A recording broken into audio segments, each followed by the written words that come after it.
Bonjour et bienvenue à l'actualité de la télévision rwandaise. On commence par l'actualité selon laquelle le Rwanda a accueilli ce samedi 17 mai le groupe de Rwandais rapatriés après avoir été retenus en otage par le groupe terroriste FDLR actif dans l'est de la RDC. Ils sont 360 à fouler aujourd'hui le sol de leur pays natal en provenance de Goma dans la province du Nord Kivu où ils étaient retenus en otage depuis des années. Au total, plus de 2000 Rwandais sont attendus dans les jours à venir. Ce retour fait avec l'appui du HCR. Ils franchissent la frontière dite Grande Barrière pour entrer dans la ville de Gisenyi avant d'être transférés au centre de transit temporaire Kijote dans le district voisin Nyabihu. Le maire du district de Ruavu a indiqué que ces Rwandais ont pendant longtemps été empêchés de rentrer au pays par les terroristes de FDLR qui les faisaient donc comprendre qu'ils ne sont pas les bienvenus au Rwanda si jamais ils décidaient de rentrer. Après l'enregistrement de ces Rwandais recevront des cartes d'identité pour faciliter leur intégration dans la famille rwandaise. La majorité donc de ces réfugiés sont originaires de l'ancienne préfecture de Gisenyi au nord-ouest du Rwanda.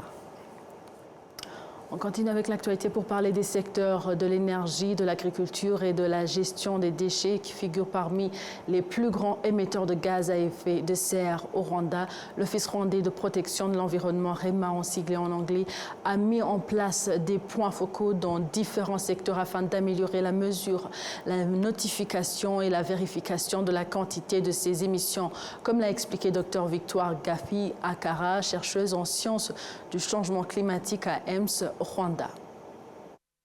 Alors, quand on parle de la science du climat, c'est tout ce qui est lié à comment notre climat change. Il y a le changement climatique qui est naturel et il y a le changement climatique qui est anthropogénique. Donc nous, en tant qu'êtres humains, de par l'urbanisation, l'industrie, et l'agriculture et autres, nous avons contribué en termes de pollution. Mais il faut retenir, comme on le dit, l'Afrique, le niveau de pollution de l'Afrique reste vraiment très petit, très minime, comparé au reste du monde. Donc, et puis, comme je le disais, en fait, le Rwanda reste un pays modèle dans cette stratégie de pouvoir lutter contre l'émission de gaz à effet de serre. Parce que quand on vient au Rwanda, la première fois, ce qu'on voit, le pays est vert. Donc, comme ma collègue le disait tout à l'heure, ça permet donc de pouvoir aussi séquestrer les émissions de gaz à effet de serre dans l'air. Le système MNV, en français comme on le dit, ça permet de faire quoi? Alors, lorsque un pays spécifiquement dans le NDC, c'est la Constitution nationale déterminée de nos pays. Donc, lorsque un pays, dans sa contribution nationale déterminée, définit certains niveau donc de mission à réduire dans sa contribution déterminée, il y a les différents indicateurs que le pays aussi propose. Donc, pour pouvoir atteindre ce niveau d'émission, on a des indicateurs qui nous permettent de pouvoir suivre cela. Alors, une fois qu'on a les indicateurs aussi, le système, c'est quoi? Qu'est-ce qu'on mesure pour être sûr qu'on puisse réduire dans ce spécifique secteur-là, tel niveau d'émission? Comment on notifie? Comment on reporte? Comment on notifie? Et quels sont les systèmes qui permettent donc de pouvoir vérifier? Donc c'est ça le système MNV. Mais le système, quand on dit le système MNV, ce n'est pas forcément un outil, mais c'est tous les acteurs qui contribuent à pouvoir atteindre le target que le pays s'est donné. Et généralement, dans chaque pays, par exemple le Rwanda, REMA a des points focaux, focal points, dans les différents secteurs. Comme je l'ai dit, en fait, il y a trois principaux secteurs qui émettent beaucoup, dont l'énergie, l'agriculture en premier, l'énergie, et puis il y a aussi la gestion des déchets. Donc, en fait, l'idée derrière, c'est de pouvoir voir comment comment mettre en place le système afin de pouvoir être à mesure de pouvoir faire ce suivi. Donc c'est un système qui permet de pouvoir faire un suivi, mais un suivi concret et de step by step. Donc du coup, voilà un peu en gros. Et puis ce qui est important, comme je l'ai dit, en fait, l'idée c'est, REMA aussi a confirmé, c'est qu'on a vraiment des problèmes de données.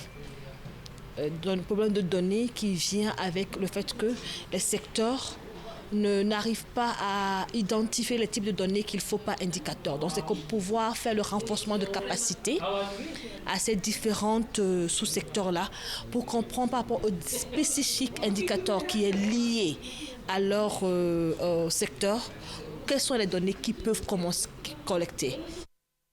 Ces émissions n'ont pas seulement un impact sur le climat, mais également sur la santé humaine. C'est une raison de plus pour que les pays s'engagent davantage dans la recherche climatique afin de protéger et préserver la population. Les émissions de gaz à effet de serre ont un impact sur la santé. Donc, quand on prend, il y a beaucoup d'impact sur les maladies respiratoires. Il y a même l'impact sur le mental health, qui est les maladies même mentaux. Il y a beaucoup d'impact en fait sur la santé. Donc, il y a aussi même l'impact, puisque plus on pollue, plus l'environnement devient plus chaud aussi.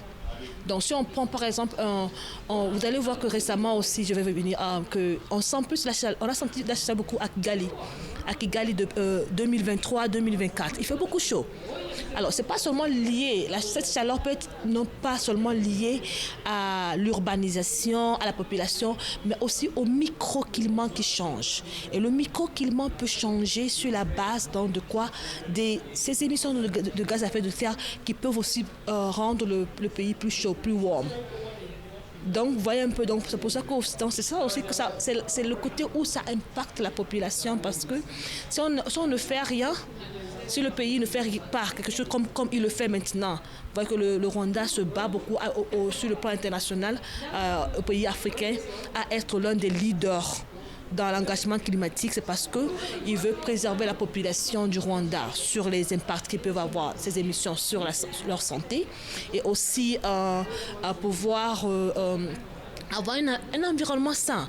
Voilà, un environnement sain qui est favorable. Quand on a un environnement sain, on est plus healthy, plus en santé, on peut vaquer à nos occupations tous les jours. On peut, ça réduit beaucoup de maladies. Donc, parce que plus on est malade, plus on dépense beaucoup. Place maintenant à la coopération internationale pour parler de la Chine qui a annoncé qu'elle allait renforcer sa coopération commerciale avec les pays africains, y compris le Rwanda, dans un contexte de tension commerciale entre la Chine et les États-Unis. Le point, c'est avec Jean-Damascène Manéchine. Les représentants de la Chine au Rwanda affirment que leur pays est prêt à continuer de renforcer les liens d'amitié et de coopération économique et commerciale avec le Rwanda. Les échanges commerciaux entre la Chine et le Rwanda évoluent positivement, comme le montrent les statistiques des différentes institutions. Un rapport de l'Institut national de la statistique au Rwanda indique qu'au quatrième trimestre de 2024, les exportations rwandaises vers la Chine ont atteint une valeur de 20,43 millions de dollars américains, soit une augmentation de 3,2 par rapport à l'année précédente. La Chine est le premier pays d'origine des importations rwandaises. Au cours du quatrième trimestre de 2024, le Rwanda a importé des biens d'une valeur de 303,26 millions de dollars en provenance de la Chine. Les diplomates chinois au Rwanda affirment que cette coopération va continuer à être renforcée, comme l'a expliqué le Conseil économique et commercial à l'ambassade de Chine au Rwanda. Li Hang, chargé d'affaires à l'ambassade de Chine au Rwanda, confirme que son pays est déterminé à collaborer avec d'autres nations, en particulier les pays africains dont le Rwanda. Les relations entre la Chine et le Rwanda continuent de se développer positivement. En effet, au début de cette année, les deux pays ont signé des accords d'une valeur de plus de 47 millions de dollars, ce qui constitue un autre signe de leur bonne coopération, comme l'a indiqué le ministre des Finances et de la Planification économique, Youssouf Murangwa. Le partenariat entre la Chine et le Rwanda est particulièrement visible dans les secteurs des infrastructures, de l'éducation, de la santé, ainsi que dans l'exploitation minière. À ce jour, le gouvernement chinois a accordé au Rwanda des aides et des prêts d'une valeur totale de 600 millions de dollars américains, de 450 millions en prêts et 150 millions en dons. Un rapport de l'Office rwandais de développement montre que les investissements chinois dominent parmi les investissements étrangers au Rwanda. En effet, les Chinois ont investi 460 millions de dollars au Rwanda l'année dernière.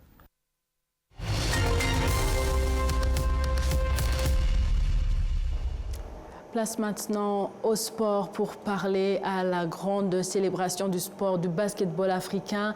Là, tout de suite, au BK Arena se tient le premier match. Donc, Afrique du Sud, MBB 67 et Libye à la Tripoli 77 a été le premier jeu pour la 5e saison de BAL.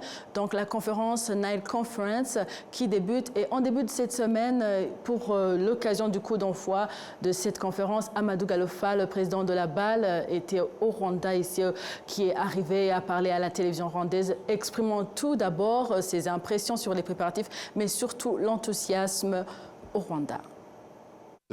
Cette année était historique, et même ici, d'être ici au Rwanda, parce que c'est la première fois que Kigali accueille des phases de groupe avec notre conférence du Nil, avec 3 nouvelles équipes qui participent dans la Basketball Africa League pour la première fois. Les Nairobi City Thunder, c'est la première fois qu'une équipe du Kenya participe dans la ligue aussi, qui vont être rejoints par Al Ahly de Tripoli, qui est une nouvelle équipe. L'année dernière, c'était une autre équipe de la Libye qui avait représenté.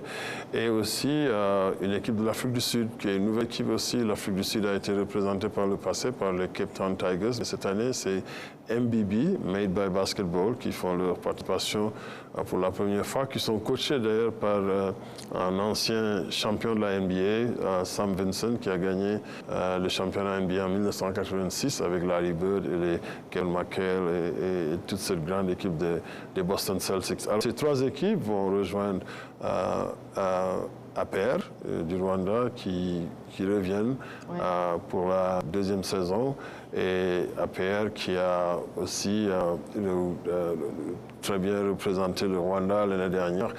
Malheureusement, je pense que c'est le match décisif où ils ont perdu leurs 2 joueurs de leur honneur de jeu et le shooting guard. C'était un challenge difficile à relever, mais ils sont revenus, ils ont gagné le championnat du Rwanda pour représenter le Rwanda. C'est toujours un énorme plaisir d'être ici, à Kigali, et on a beaucoup d'anticipation de nous retrouver à BK Arena le samedi 17. Je suis sûr que les compétitions vont être très ardues, et comme ce qu'on a vu depuis le début de la saison, avec nos conférences de Kalahari et puis de Sahara à Dakar. Ici aussi, nous attendons un public qui nous a toujours soutenus, et nous comptons vraiment, nous espérons que tout le monde est en train d'aller prendre des billets pour venir nombreux soutenir ces 4 équipes africaines, parce que Kigali va être sur la scène mondiale. Les matchs continuent d'être diffusés dans 214 pays à travers le monde. S'il était question de retourner à la case départ et de parler de l'évolution depuis la première saison jusqu'à la 5e saison, quelle est votre appréciation par rapport aux objectifs que vous aviez à la base? Oui, je pense qu'on le disait tantôt, par rapport à des projections qu'on s'était fait, on est vraiment largement en avant, parce que nous avions beaucoup de confiance par rapport au talent que nous avons ici en Afrique, et l'opportunité que nous avions aussi, grâce au partenariat entre l'NBA et la FIBA, d'une part, de pouvoir s'appuyer sur l'incroyable expertise de la NBA et de son expérience en termes d'opérationnaliser une ligue de basket, et aussi de la rendre productive en termes de la valeur commerciale qu'on peut construire autour du basketball. Il y a encore des chemins à faire, mais on est très encouragé par rapport à tous ces indices, au-delà par exemple, des revenus commerciaux qui ne sont pas encore là, mais tous les autres indices en termes de popularité, des supporters qui viennent, qui achètent des billets, de la distribution au niveau des chaînes de télé partout dans le monde, mais aussi surtout les partenaires qui commencent à se manifester pour rejoindre cette liste de partenaires de classe mondiale dont j'ai parlé tout à l'heure, inclus Visit Rwanda. Mais surtout pour moi, l'évolution que l'on mesure le plus, c'est vraiment le fait qu'on arrive à retenir du talent africain sur le continent, à donner l'opportunité à du talent d'émerger, d'être vu pour la première fois, de propulser leur carrière, mais aussi le talent de partout dans le monde qui vient jouer dans la Ligue. Les joueurs qui ont joué déjà dans la NBA et qui reviennent pour jouer, des entraîneurs de classe mondiale qui ont envie de venir aussi nous rejoindre dans cette aventure, mais surtout aussi l'impact que nous continuons d'avoir en dehors du terrain, avec des programmes comme BAL4E, qui est notre plateforme pour rendre cette industrie du basketball accessible aux femmes et aux filles, et aussi nos partenariats avec Special Olympics pour rester inclusifs, pour démontrer que toutes les couches de la société doivent avoir accès à la pratique du sport, mais surtout aux produits que nous essayons de construire. En parlant du talent, donc, si vous permettez, à travers votre parcours, donc propre parcours, vous incarnez une autre narration de la réussite africaine. Comment la balle contribue-t-elle, donc, selon vous, à déconstruire les narratifs d'infériorité et à redonner la confiance aux jeunes Africains dans leur potentiel sportif comme professionnel? En étant un produit fondamentalement ancré sur nos valeurs, sur notre talent africain et sur d'étaler toutes les possibilités qui existent sur le continent. Alors, depuis la première saison, quand on a lancé la Ligue dans la bulle, et nous continuons à parfaire notre niveau d'organisation. On apprend après chaque saison. Et les commentaires qu'on continue de recevoir, même récemment au Maroc, au Maroc, ils étaient incroyablement séduits. Et des gens qui nous disaient que oui, ils ont des parents en dehors du Maroc qui regardaient les matchs et ils disaient que mais c'est incroyable, ils n'arrivaient pas à croire que ceci se produit en Maroc, est en train de se passer au Maroc. On entendait la même chose que quand les gens regardent, parce qu'il y a toute la diaspora africaine partout dans le monde qui regarde ces matchs, parce que comme je le disais, on est dans 214 pays à travers le monde. Alors les commentaires, c'est toujours, mais quand on regarde ce produit, on a du mal à penser que ça se passe en Afrique. Mais pour nous, le challenge, c'est qu'on arrête, qu'on comprenne que de très bonnes choses peuvent se faire en Afrique, par des Africains, parce que le talent que nous avons sur le continent n'existe nulle part. Et je ne parle pas seulement que de talent de basketteur, mais de talent dans l'audiovisuel, dans les créateurs de contenu. Quand on est à Dakar Arena, tous ces designers qui viennent avec des tenues incroyables, du beau monde partout. C'était pareil au Maroc. Les artistes qui se produisent pour la première fois sur ces scènes. Pour nous, c'est ça, c'est cette Afrique que nous avons toujours cru debout, qui nous a toujours inspirés. Et c'est l'opportunité de voir tout cela se manifester à travers cette ligue.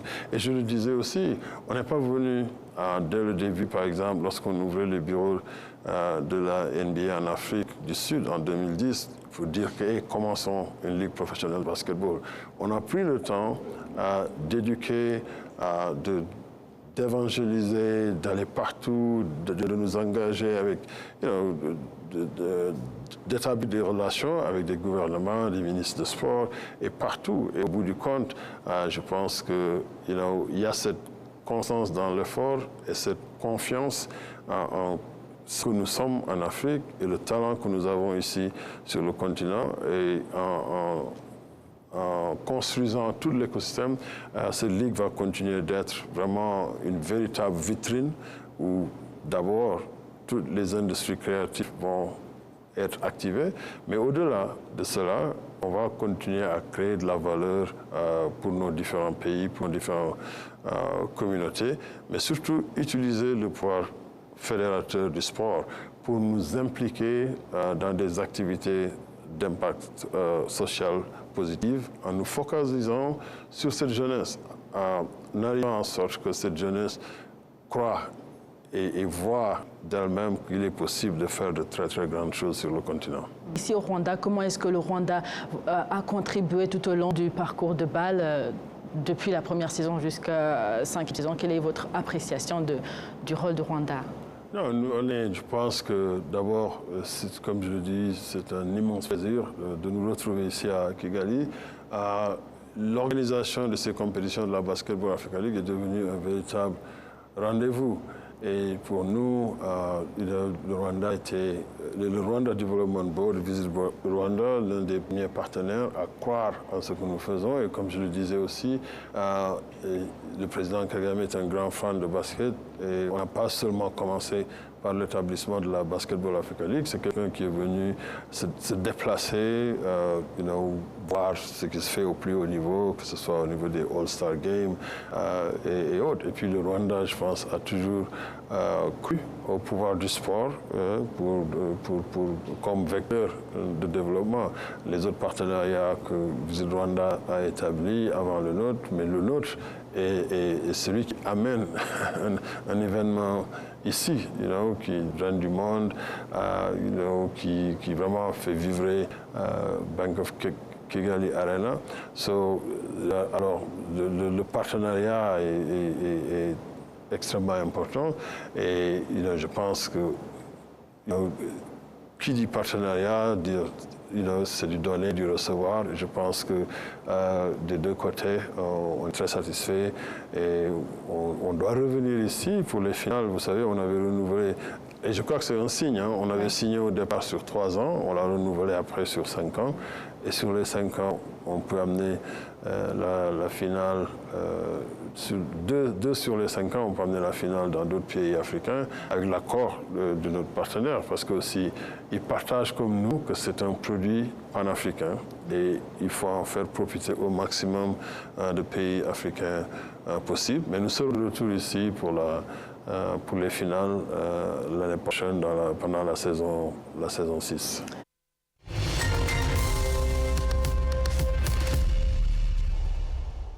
Alors là maintenant, toujours dans le même angle d'idées, nous allons accueillir Malik Dao, commentateur de la Basketball Africa League, qui est sur place pour nous parler du premier match qui vient de se terminer. Bonjour. Oui, bonjour Amandine, comment allez-vous? Je me porte très bien. Vous qui êtes sur place, le premier match vient de se terminer. Quel est votre commentaire, l'atmosphère? La première chose, c'est que Al-Ahli Tripoli nous a montré qu'avec un collectif bien huilé, on arrive à se sortir de certaines difficultés. Très bonne première mi-temps du club libyen. En seconde mi-temps, avec l'écart, cette équipe est tombée un tout petit peu dans la facilité, mais elle a réussi à reprendre le contrôle du match et elle a réussi à s'imposer. Donc victoire logique de Al-Ahli Tripoli sur les Sud-Africains de MBB. Oui, c'était en fait, d'après le président qui vient de dire que c'était la particularité de cette phase parce que c'est une nouvelle équipe. Alors, on devrait s'attendre à quoi pour le second match, par rapport à ce que vous venez de voir? Faut dire que on s'attend toujours à ce que les matchs soient de très bon niveau. Hein. Vous voyez, à la Sahara Conference, l'équipe capverdienne a surpris tout le monde. On s'attend à ce que les nouveaux, les rookies, comme on les appelle, puissent aussi nous étonner. Maintenant, on est au Rwanda. J'espère que APR va faire le boulot comme il se doit. OK. Et par rapport à ceux qui sont venus, les supporters, est-ce qu'ils sont au rendez-vous comme vous attendiez? Il y a encore du monde dehors, ça va commencer par se remplir petit à petit. Hein. Okay. Le match est dans un peu plus de 35 minutes, donc je crois que ça va se remplir. Super, alors merci beaucoup, on reste en contact. Merci beaucoup. Voilà, c'est tout pour aujourd'hui. Merci à vous tous qui étaient au rendez-vous d'actualité. Au nom de toute l'équipe qui a réalisé la grande édition, je souhaite de passer une excellente suite du programme de la télévision rwandaise. Vous étiez avec Amandine Dikouma Saboua. À la prochaine et d'ici là, portez-vous bien.